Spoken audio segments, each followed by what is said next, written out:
me just leave the sound on. At least people will know that we're aware that the sound's working. Well, we haven't even started yet. We still have technically 1 minute to go.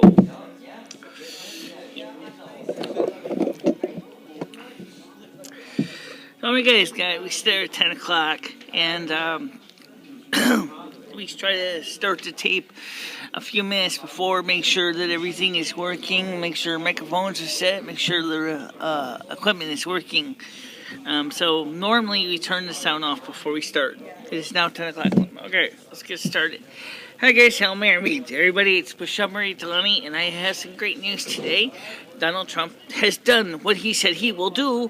He contacted Carrier Air Conditioning himself in Indianapolis, Indiana, and has personally negotiated with the company to keep the jobs in the United States.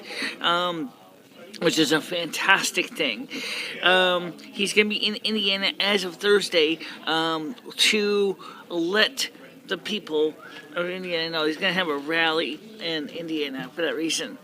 I am very impressed with your performance as far as bringing jobs back. Now, you got to bring Nabisco back, Mondelez, which owns the Nabisco brand, which makes Oreos, Chips Ahoy cookies, and a lot of other snacks, Cheez-Its, whatever. It's time for you to reach out to Mondelez and restore and return the Nabisco brand of products back to the United States production. Yes, I bought a bag of Oreos from Mexico. They were okay. I just didn't... I'm not too heavily into Oreos, but still, I was not surprised to see the Mexico on the back because you already said they were going to be made in Mexico, as did Mondelez. So, Mondelez is a huge multinational corporation. It has plants in the United States and in Europe, and I believe also in other countries as well.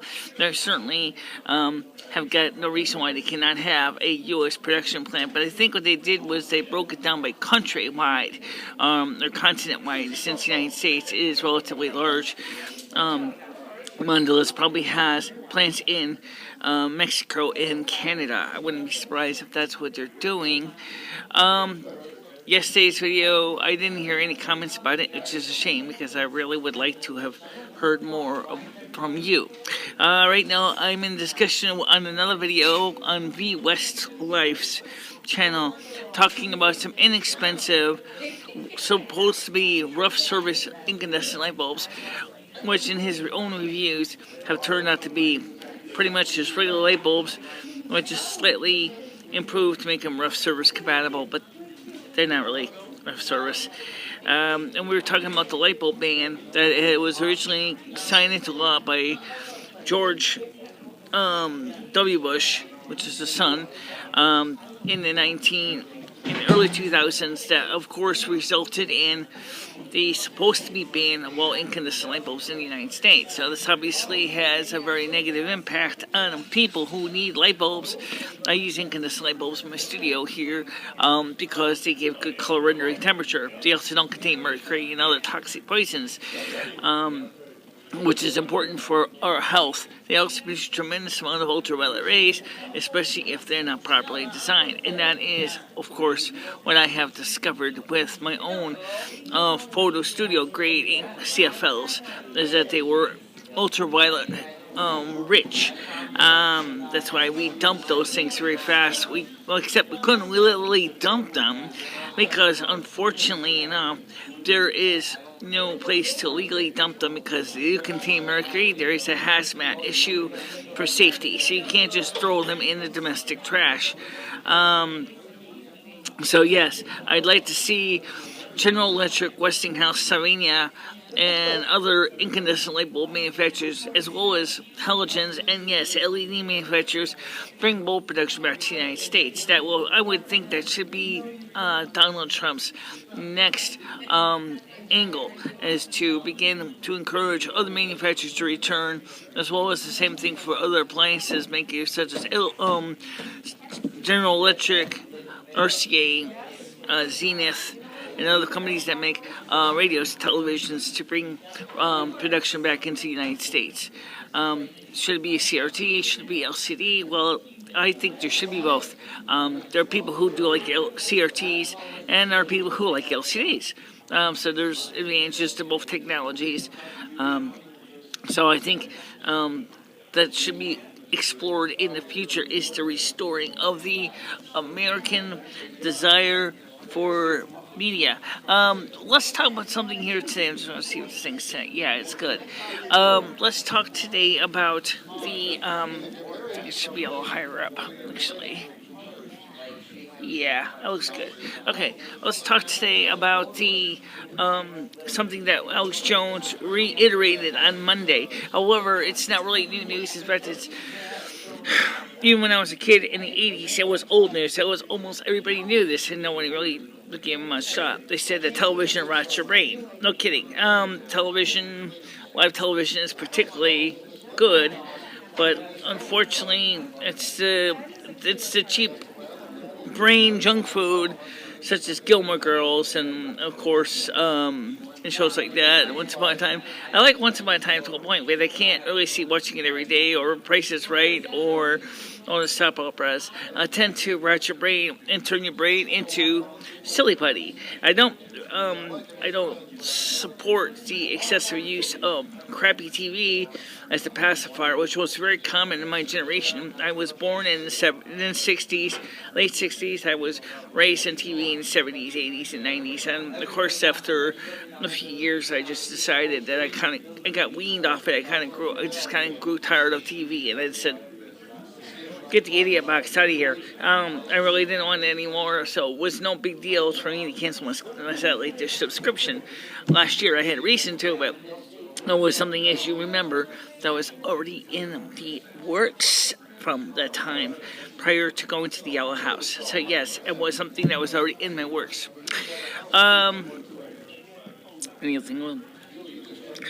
Let's talk about.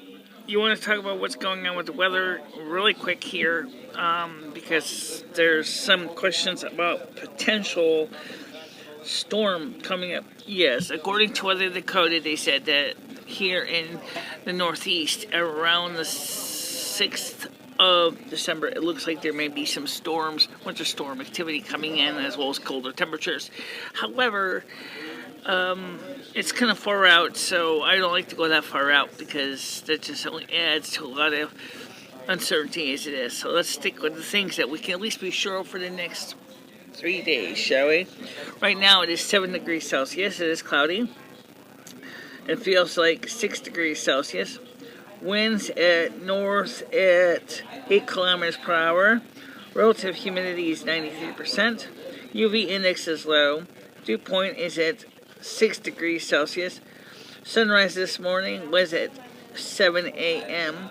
Sunset today will be at 4:22 p.m. And then going for Friday and Saturday. Friday says it'll be high at 7, a low is 0, 10% chance of humidity, mostly cloudy. And then Friday, and again, it'll be 7 degrees. Let me make sure I get this right. Actually, you got it wrong. Did I? No, you got it right. I got it right. Okay, Saturday. I'm sorry. Saturday will be a high of 5 degrees, a low of -3, 10% chance of rain. Mostly sunny that day. And for Sunday, it'll be a high of mostly cloudy and a high of 4, a low of -2, with 10% chance of rain, 10 precipitation. And then, of course, we're going to be seeing some nice potential events as the temperatures will slowly start to drop. December 9th, it does show here. It may be snow with 30% chance, but that's pretty far out, so I wouldn't make your ski trip plans yet. But there certainly is cold enough that if you want to go to Midwestern states, the ski resorts are already open. So yes, you can indeed have your ski trip today and enjoy yourself. So that's something to think about. As far as what Donald Trump has done already, even he hasn't officially been inaugurated into office. what do you think he's going to do once he officially earns the title of Mr. President? I think he is going to continue on with his original intention. I think he's going to bring more jobs back to the United States. He's going to cut back on regulations.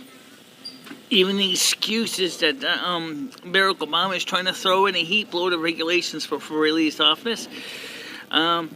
Congress and Donald Trump are well aware of his tactic and are planning to restore the American people to a easy to be competitive business environment. That means that he wants to get rid of, for every new regulation, he wants to get rid of 2 older regulations, which makes sense because some regulations are obsolete anyway, depending on your industry you're in. He wants to bring back energy independence, and I think that's a great thing. Of course, you're also going to see, I believe, you're going to see the return of the incandescent light bulb production to the United States. In the form of repealing and overruling the light bulb ban. That doesn't mean that the LEDs are going to stop being produced. Of course not. They are making major inroads into people's lives. One, they last a long time. They're wind cooler, and that's great. And I'm very glad to see that. And we should continue to allow people to have the choice. That's the whole thing. As Americans, we should have the choice to choose what we want based on what we feel is the best choices. So, if, for example, for my studio, I have tried the CFL versions of the light sources that is made by several professional studios, companies, including the ones that I'm working with, Julius Studio. And the problem with those bulbs is they produce a tremendous amount of mercury, produced a tremendous amount of ultraviolet rays, which help to hasten the demise of my cataract in my right eye, or actually hasten the increase of the cataract in my right eye. It also has had a notorious effect on the way my eyes feel in the studio. Even Dory, which never really had a problem with incandescent light bulbs, I put those things on as a test, both behind the plate of glass and without the glass in front of it, and she noticed her eyes were just killing her from just sudden exposure to the bulb. However, you can put the bulb behind the glass, you'll notice that the effect of the ultraviolet rays is greatly minimized. However, that's just an additional process, an additional step that should have been considered by the Chinese manufacturer to make sure that the bulb was going to cut back on ultraviolet rays. I believe they were thinking that a person was going to use these bulbs in an enclosed reflector, which is sometimes true, like in a soft box. But that is still, the term assume means ask to you and me. So it doesn't say that. It doesn't warn you that in the package. And so you don't really think about putting that kind of protection around the bulb because it doesn't say anything in the instructions about that. They also are physically much larger than a standard incandescent light bulb. The 85, well, actually the 105 is about the size of this milk jug. 85 is not much smaller. Okay, very big bulbs. And the light output is just not where I would really be confident about it. I just feel that the bulbs are just terrible light sources for studio art because of the toxicity of the light and how it affects us. And let me see here. Yeah, it's recording. And, I must want to explain one thing to my audience. If you happen to come a little early and you notice that the sound isn't working, again, I just want to remind you, we turn the video sound off before we go on the air. So if you come, say, at 9:58 and you see me on screen, we hear no sound, don't worry about it. It means that we're supposedly will be turning the sound on at 10. This will be starting at 10. We'll try to start closer and closer to the start time instead of having you wait 5 minutes beforehand. The reason we were doing that was because we were hoping to get people in step and watching the videos and comfortable, ready to go. And so if you are one of the people who are wondering where's the sound, now you know. Now,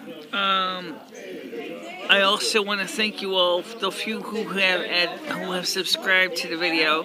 I greatly appreciate your patronage. I hope that you will visit our website and put some money in the tip jar at Patreon at www.patreon.com/BICHELA, or at the GoFundMe, www.gofundme.com/BICHELA. And for those of you who make a donation of $20 a month, okay, monthly, recurring, you will get the other iRig pre-unit that needs a little repair, but it is working. That's being offered to you for a $20 monthly donation to the channel. If you're not interested in the iRig pre, but you just want to go ahead and just make a donation, send me an email and let me know what your donation, and I will send it to the next qualifying participant. We also have a few other things. We have one other thing at least available, but it is a lot more expensive to ship, and so we're going to need to ask for a higher donation for it. This is the Dell PowerVault PV122T VS80 model with barcode reader. This has some electrical problems with the VS80 drive, where it will stop reading after a period of time. We don't know if there's something wrong with the drive, or maybe something wrong with the power supply, or a combination of both. Maybe bad capacitors. We have no idea. It's all surface mount, and it is a 8 device or 8 DLT 4-tape carousel. So if you want this, it's a $20 donation. You only have to make it one time, but if you want to make a recurring $200 a month donation, we'd love to have it. And just let us know. If you're not interested but want to make the donation, same thing, just let me know. Just say we're just making a donation. We don't want the tape drive. I'll just send it along to the next person who does want it. Of course, because it is going to cost money to ship it. If you want to pick it up locally, if you're in the Winston area, that is fine too. Again, $150 donation, and it's yours. You just come up to the studio and grab the sucker and take it home. And I do have the 2 rack mounting brackets for it as well. So yeah, you can mount it in a 19-inch rack if that is your pleasure.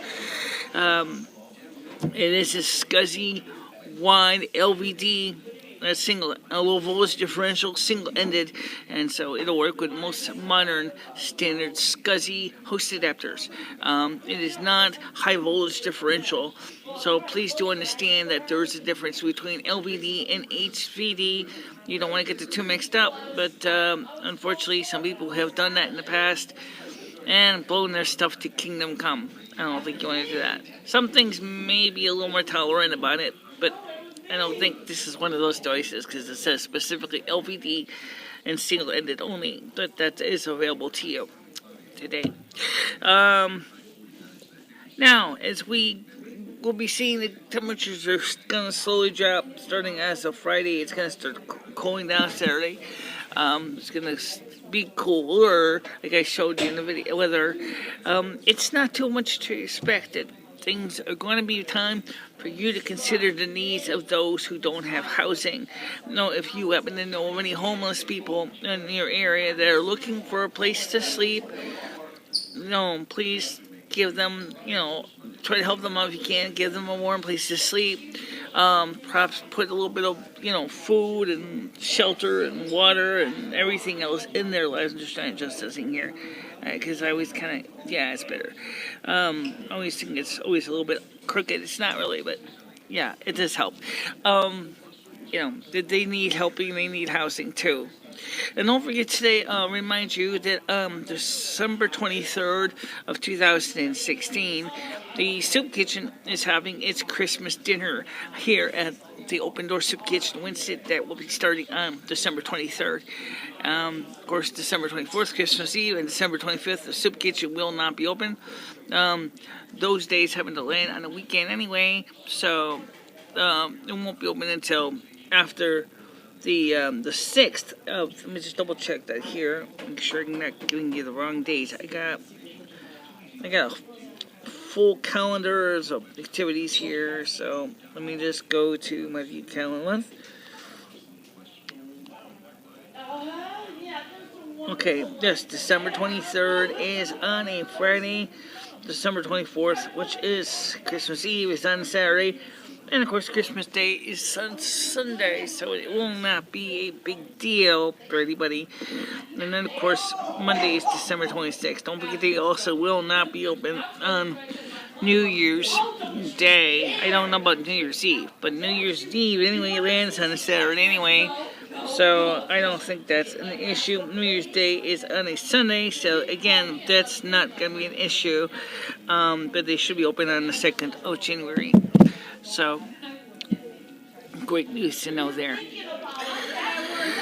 And it's thanks to technology of T-Mobile's LTE, it makes it possible for us to stream from anywhere in the continental United States where there is an LTE tower for T-Mobile. It makes it possible for us to reach out to you from the soup kitchen or from home or from wherever we may be or wherever we may be. You can watch us anywhere in the continental United States. Likewise, you can watch us from the other areas. I got you, that's better. So you can watch us anywhere thanks to LTE from T-Mobile. We can get our videos out to you from anywhere in the continental United States. It makes it very nice for us. All you need is either a phone that has LTE or one of these MiFis from T-Mobile. This happens to be an older model, but this still works really great for this, and it lets me to use any Wi-Fi equipped device to send data to and from the LTE format. I already mentioned with the use of the VoNets adapter. You can plug your VoNets adapter into any standard PC or even the Raspberry Pi, which I did test with the Raspberry Pi, and it works fine with the LTE with T-Mobile. Makes it possible for you to be able to watch videos without wires on T-Mobile's 4G LTE. So that's a great thing, and I know that T-Mobile is working with as a test project for 5G LTE, and I believe that they may also be looking into trying something called LTE-U, which means unlicensed LTE. So yeah, definitely. I think it's pretty interesting, the technology and its experience so far.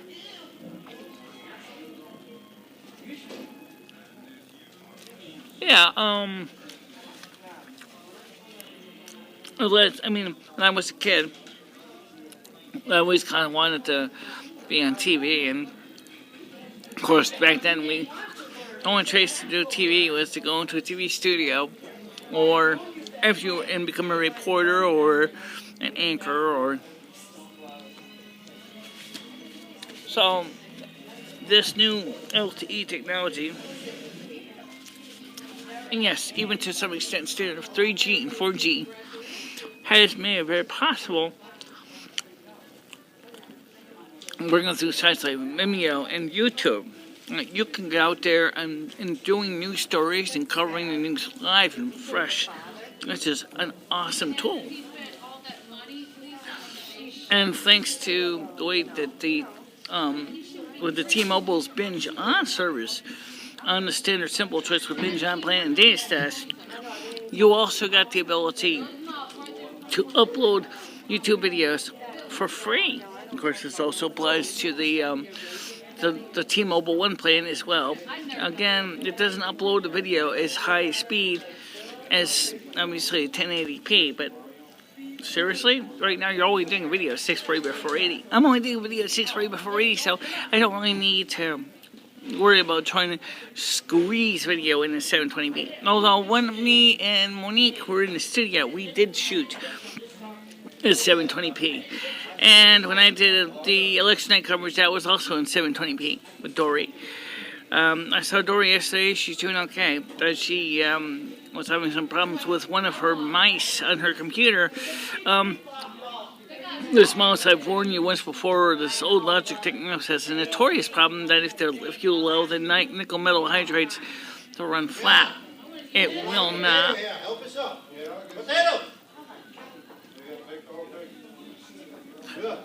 What's that, George?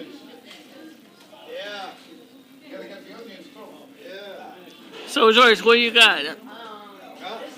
You were saying something about come up and help yourself? Oh, potatoes, okay. If you ever get any nice cheddar cheese, let me know, because I've been in a cheddar cheese mood for weeks. That's one reason I might stay up late tonight. Just go to the Cumberland Farms and buy a slab. I know Michelle's been crying for cheese lately. Yeah. I miss my cheese. Alright, so the point is it's a fantastic time to be alive when you realize that thanks to these new technologies that we can do these coverages like we're doing right here at the Open Door Soup Kitchen in Winston. We are live. This is live video streaming going to you from a room that doesn't even have Wi-Fi. We're using our T-Mobile service to upload these videos to you. And I hardly ever get anyone to say hello to me on camera. You know who I am. You know, I come in here every morning at 10 a.m. Actually, coming here about 9:30 today. And I'm looking forward to really expanding my video streams to more channels. And I see some new messages, and it's 10:25 in the morning. Yes, it is. And again, like I said, I want to remind you that I'm very thankful for Donald Trump and his efforts to personally contact Carrier and Ford and other companies to try to reverse the outsourcing trend and bringing jobs back into the continental United States. I really appreciate your efforts to doing that. I know he has big plans to get rid of the Obamacare, which I also support. I did agree with him that he did want to keep the thing that allowing for children to continue to be able to choose to remain on the parents' health coverage until they were about 23, 25? As long as they're still in school. As long as they're still in school. And also, of course, the ability to prevent insurance companies from canceling policies due to pre-existing conditions. I think that's great. I strongly believe in that. So how is he going to do the coverage? Well, I have my ideas. If I was a medical coverage provider, I think what I would do is something like this. I'll allow people to use, actually this already exists, in case, and I'll show you this here. If you get one of these, this is called Care Credit. Care Credit is a medical card specifically for humans and animals. So if you got a cat, a dog, and you need to get veterinary service, and they take Care Credit, you're all set. You got to go to a doctor, physician, dentist, optometrist, audiologist, whatever, and they take this card, you're all set. It's just like it's a regular debit card, a credit card actually. It only covers medical coverage, so you can use this like an insurance policy. It will pay for 100% of the deductible, which you got to pay back later on, depending on your credit score. It may not be that great, but if you got a good credit score, your APRs will be reasonable, and then you'll be able to get the medical care you need. I happen to have $800 if you're going to cover credit on this card, so it makes it very nice for me because I can go to my doctors and get my care or my my eyeglasses or hearing aids or my teeth fixed. Unfortunately, I'm saving up so I can get to the point where I can get a bridge. And maybe even get two bridges, one here and one in the back. So that would be something I would believe in. All right, if I want to go for implants, well, that's going to cost more. I don't know if I can make enough money and reestablish my situation with Care Credit to have like the $3,000 or $4,000 needed for a single implant, but we'll see. Right now, by the way, how is that broken tooth in the back? Well, it doesn't hurt, so that's great. Actually, the tooth that's still there is quite feisty and live and healthy. So, of course, I brush my teeth every day, and I always make sure to keep the food from getting in between it and other teeth and to prevent any kind of decay and stuff like that. So that's a great thing. Of course, the tooth in the front is more cosmetic issue, but that, again, is the same thing. We got to get a bridge in there, and that's going to cost money. Or then you have to get two implants because you have to go with this piece here and gotta have to put an implant straight in here. So you gotta have to put two implants in the front to do an implant in the front, and of course one implant in the rear. So obviously, because of coverage, I would have to consider triage. That is to consider doing the one that needs the most immediate repair first, which, because of the fact that the nerve is pretty just slightly below the dentin, it's actually very, very likely to become a pain in the mouth.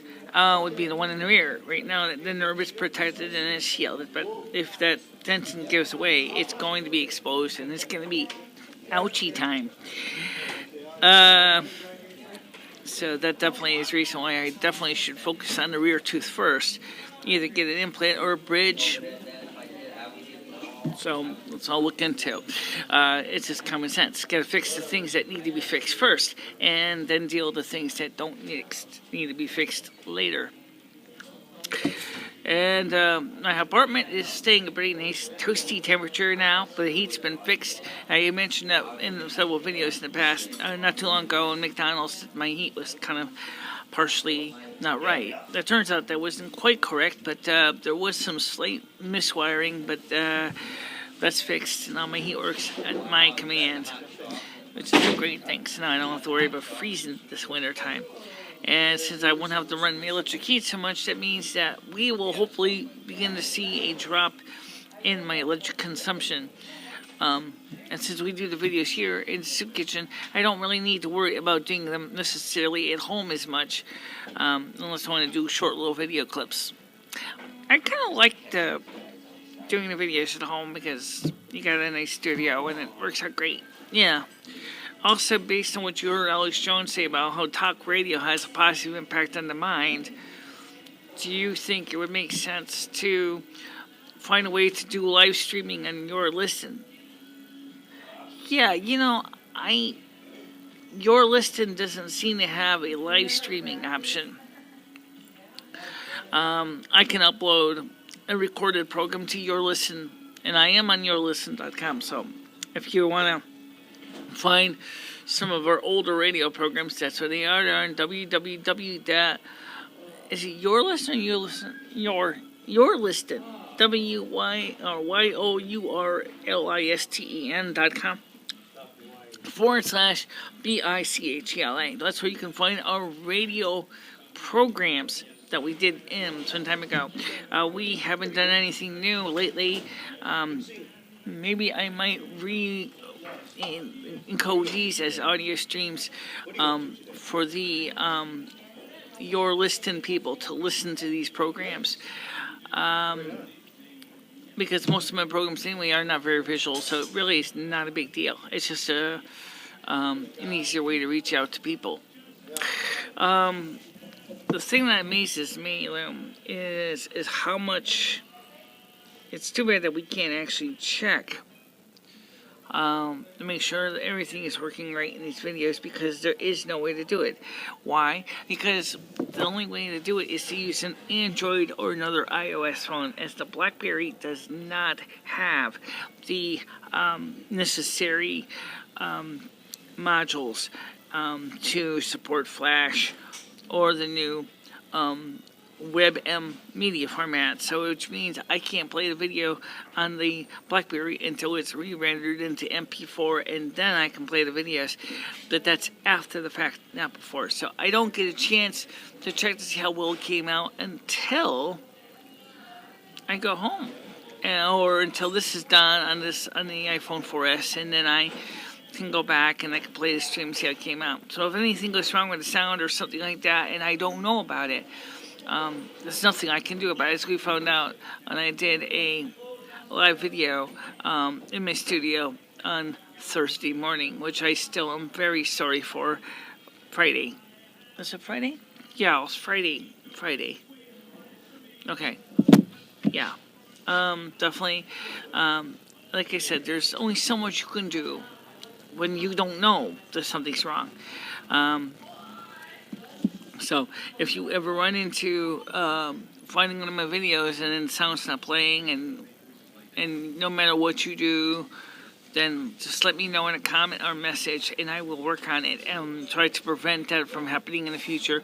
We do sound checks of the microphone before we did the videos, but we don't. That does not necessarily tell me anything about when the video is already recorded, because it's a different software program. So. And there's no VU meter, there's no gauge, there's no signal monitoring to let me know that the sound is recording, which I really wish that this software could do that there would always be a way to be sure that the sound is getting in to the software and getting out to you. Maybe the company that makes this application for my phone may one day add a way that maybe, even if it is... it has to bring up another screen or a pop-up that let me show me the VU meter so I can see if things are recording audio-wise. Because obviously, if you can see the video, you should be able to see some kind of an audio signal strength, or so people can see if their audio is being recorded properly. Now, today, of course, is Wednesday, and tomorrow morning, after midnight tonight, I will have my food stampies. And like I said, I want to buy a slab of cheese. I haven't had cheese in at least a week, and I kind of want cheese. I got some chocolate cookies from the soup kitchen yesterday. They were great, but and they weren't cheese. Okay, I have macaroni and cheese at the house, but I didn't want to really feel like cooking. I just wanted to just relax, unwind. Put a little music on it, put some Christmas music on yesterday. I had a chance to do some rocking around the Christmas tree, which of course is now on top of my television. So that's cool. But eventually I'm going to have to get another stereo mixer, because I noticed that some music when down mixed into mono just do not sound very good at all. Peggy Lee's Dancing Around Christmas Tree was having some phasing problems with the mono block. I think that is an example of what I'm talking about. I could re-render it, remaster it again to deal with that, but that's going to be more of a time-consuming pain in the neck than it's worth for just one single song down mixing from stereo to mono. It's just not worth the aggravation and time to do it just for one song. Does everything else sound fine? Main steamroller sounded good. I didn't have any problem with that. So, of course, don't forget that on December, I'm going to make sure I get these dates right, because there's so many dates. December 20th. Okay, we have two things occurring on December 20th. Actually, December 17th. Okay, officially, the Electoral College is going to officially elect Donald Trump.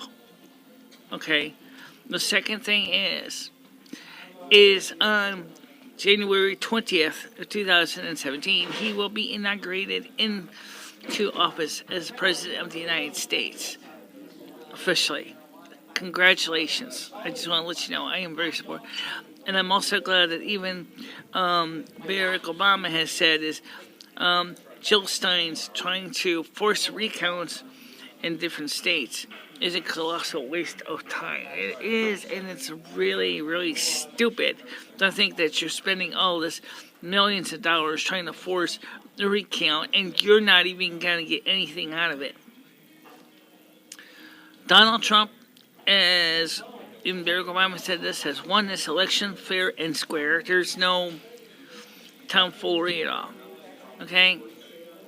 In fact, if Donald Trump wanted to be a real nitpicker, he could go ahead and start his own recount campaign earlier in November after the election and said, well, now we're going to do the same thing in the states of New Hampshire and Maine and stuff where Hillary Clinton just barely squeezed me out. But it's getting crazy to do that. It's just not worth it. Let's focus on the terms right now. Already, like I said, Donald Trump is going to be in Indiana on Thursday to officially announce his agreement with Carrier Air Conditioner. He also has been successful at bringing jobs back to parts of Ohio and Kentucky for Ford. And Is he going to bring back Nabisco into Chicago? I don't know. Maybe.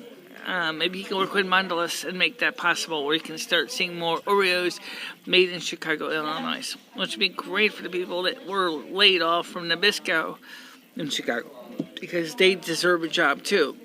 You know, it's a great thing to see all these changes that are being made, and I hope that other companies will follow suit and return to the United States. We really need to bring so many other industries back to this country. Let me ask you a question. What do you think, after he becomes president, he's going to do with the naughty mainstream media? Is he going to maybe consider revoking their licenses? Well, Donald Trump has already said to many of them that he's not going to give them press access to his regime. He's already said it, especially to CNN. He said, quote, "I hate your network. You lie, lie, lie." I think there's a song by Johnny Cash called that too. But anyway,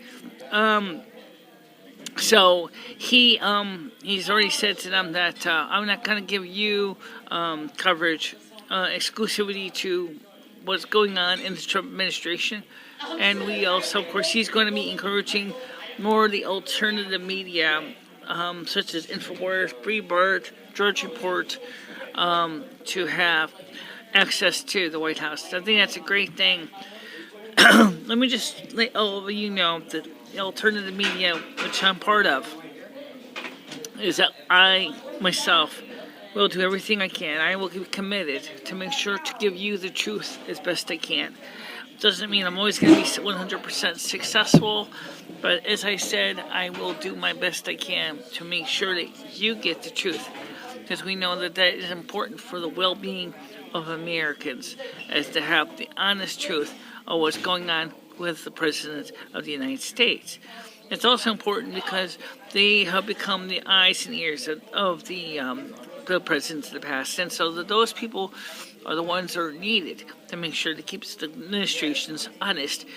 But when that organization becomes contaminated with corruption, it does not help anybody. In fact, if anything, it creates real problem for real people, because you know what?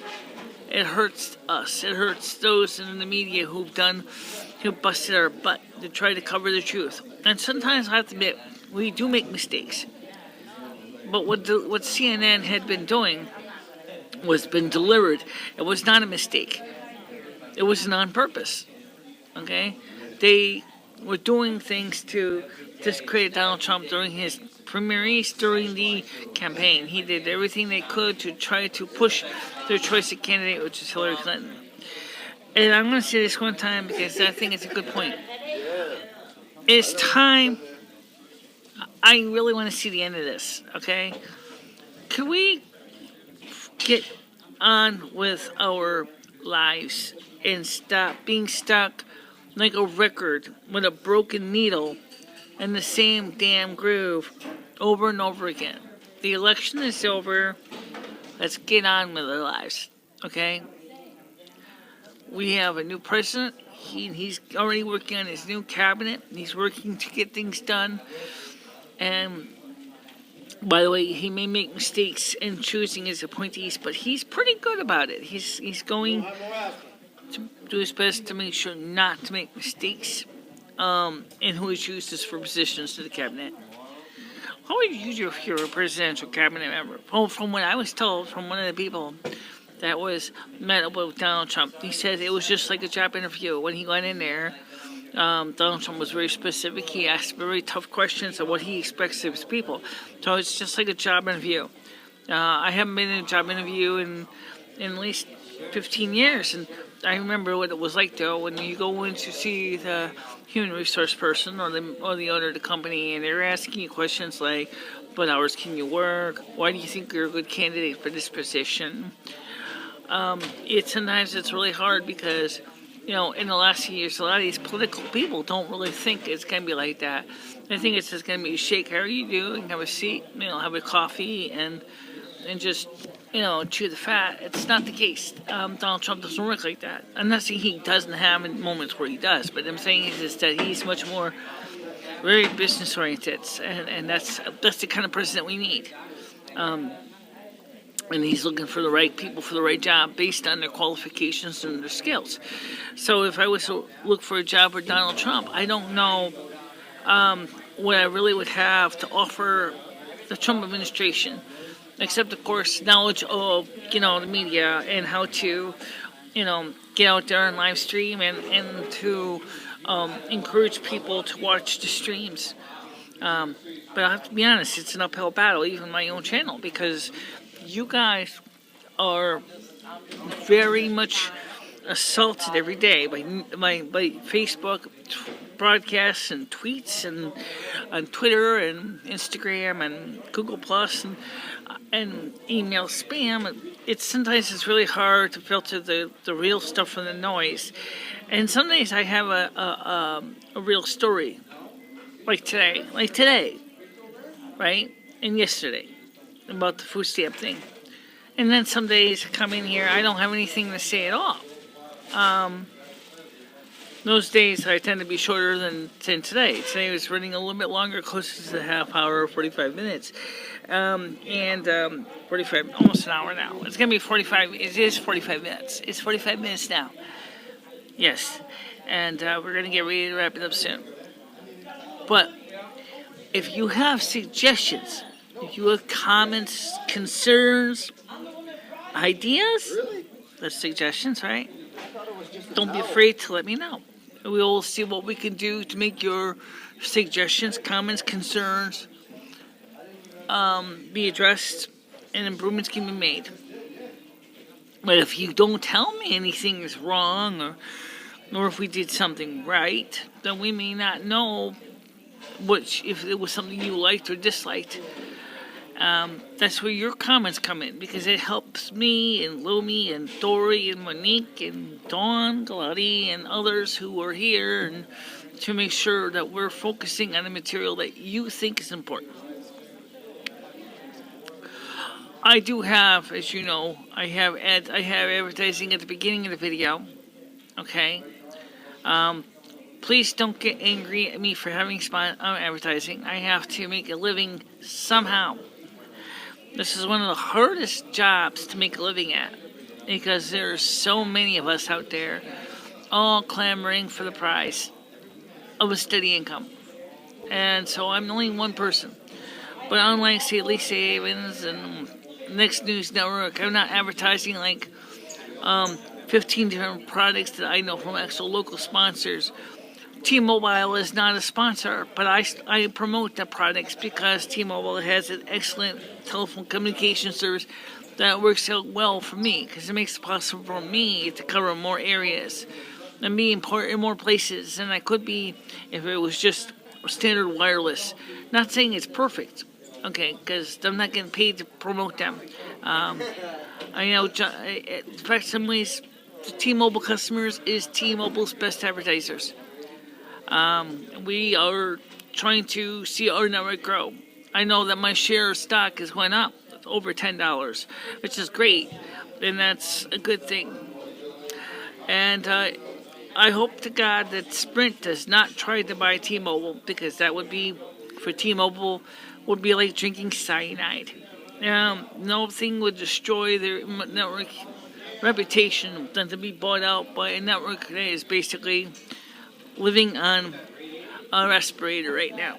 SoftBank is not making any money with Sprint. What they're making is barely enough to get by. Or T-Mobile is outpacing everybody. So, pick your choice. A network that is growing by leaps and bounds, or a network that's on life support. If anybody was to buy anybody and get away with it by the Federal Trade Commission, it should be T-Mobile to buy Sprint. Basically, have them as their own individual little brand, like they do with Metro PCS. Tear up all the CDMA stuff. Go with full Wi-Fi on that network. Full LTE, 3G on that network. And revitalize everything from the beginning, because that's what they need. By the way, speaking of networks and devices, BlackBerry is going to be working on a new car. Believe it or not, software for a car. They're already working with licensing with Ford for the operating system and some Ford products. So if you are interested in that, got a dirty screen here. You're kidding. Okay. So Ford has licensed with BlackBerry for their cars and trucks. Now BlackBerry make the operating system for the interior of the cars. Okay.